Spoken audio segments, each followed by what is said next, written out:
Pagkagising ko, kumukulo na agad yung tiyan ko. Kaya naman nakapajama pa, dumiretso na ako dito sa kitchen. At this time nga guys, lulutuin ko yung sumisikat na rin na Japanese food sa Pilipinas. Walang iba kundi itong pork enoki rolls.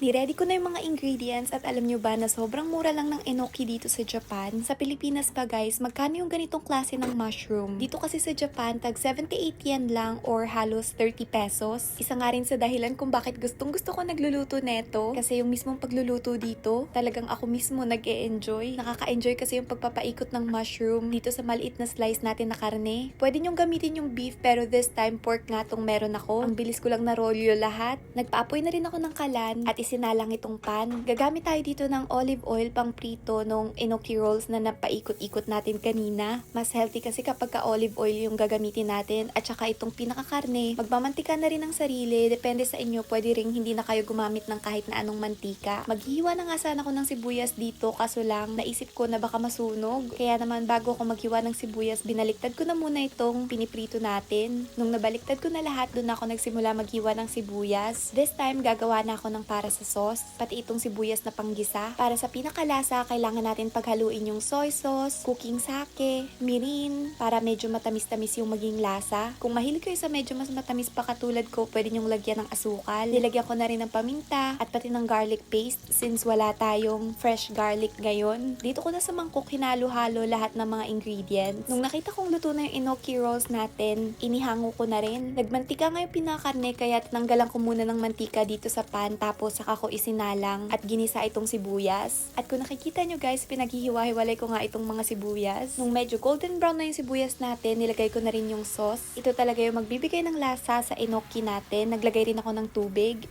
Nung kumukulo na, nilagay ko na itong mga enoki na sinet aside natin kanina. Since luto na nga itong enoki natin, hindi na natin kailangan patagalin masyado. This time, maglalagay din ako ng itlog para talagang mas lalong sumarap. Ewan ko ba, usually sa umaga, hindi naman ako nagugutom pero nagugutom talaga ako ngayon. Kapag alam mong dumikit na yung lasa sa pinakakarne, pwede nyo padagdagan ng paminta. Tapos, ilalagay na rin natin yung itlog. Talagang ikakalat lang. And tada!